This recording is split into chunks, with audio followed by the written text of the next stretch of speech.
ঝাড় দেওয়া হয়ে গেলে এই জামা কাপড়গুলো কেচে দিও। বৌমা, কাপড়গুলো নিচে ফেললে কেন? এগুলো ধুতে হবে তাই। আজকে আমি ধুয়ে দিতে পারবো না। আজকে আমি অনেক কাজ করেছি। আজকে আমার শরীরটা ঠিক লাগছে না। তোমাকে আজকেই দিতে হবে, আজকে মানে এক্ষুনি দিতে হবে। আমার ওপর তো একটু দয়া করো। আমি তো বাড়ির সব কাজ করে দিচ্ছি, তাও তুমি আমার ওপর। দয়া তো করছি, দয়া করছি বলেই তুই এখনো এই বাড়িতে আছিস, না হলে এমনি এমনি তো তোকে এই বাড়িতে বসিয়ে বসিয়ে খাওয়াতে পারি না। কি বললে? কি বললে তুমি? তুমি আমাকে খাও?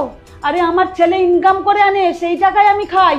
তুই আমার জন্যই এই বাড়িতে আছিস। আমার ইচ্ছে হলে আমি যখন তখন তোকে বের করে দিতে পারি। আমার ছেলের সামনে এসব কথাগুলো বলো না কেন? পবিত্র সামনেলে তুমি তো খুব ভালো থাকো, যেন তোমার মতো বৌমা আর এই পৃথিবীতে হয় না। আর তার পিছনে তুমি আমার সঙ্গে এইরকম ব্যবহার করছো।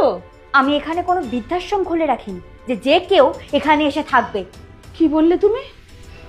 আমি যে কেউ? আরে আমি যে কেউ নয়, আমি পবিত্রর মা।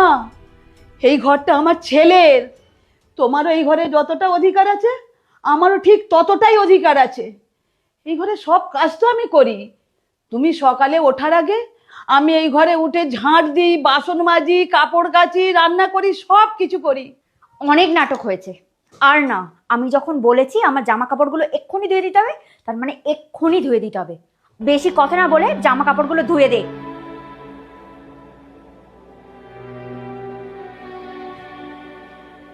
কি ব্যাপার, তুমি তুমি তো অফিসে গিয়েছিলে। হ্যাঁ গিয়েছিলাম, আর ফোনটা নিয়ে যেতে ভুলে গেছি, সেই জন্য ওটাই নিতে এসেছিলাম। আর তার সাথে আমি কিছু কথাও শুনেছি।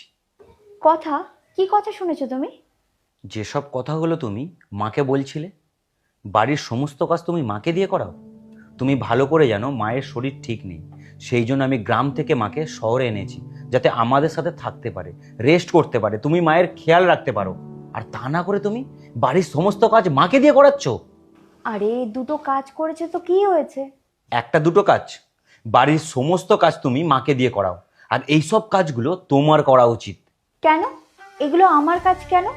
কারণ তুমি এই বাড়ির বউ, তোমার কাজ এই ঘর সামলানো, এই ঘরের সমস্ত কাজ করা। যেমন আমি এই বাড়ির ছেলে, আমার দায়িত্ব এই সংসারে ইনকাম করে আনা, সবার সুবিধে অসুবিধে দেখা। যেমন আমি আমার কাজটা ভালো করে করছি, তেমন তুমি তোমার কাজটা খুব ভালোভাবে করো। এই শোনো, আমি এইসব কিছু করতে পারবো না। কি? তুমি করতে পারবে না? তুমি এই বয়সে করতে পারবে না, তাহলে কি মা সব করতে পারবে, তাও এই বুড়ো বয়সে? ঠিক আছে, তোমার মাকে যদি তুমি কাজ করাতে না চাও, তাহলে একটা কাজের লোক রেখে দাও।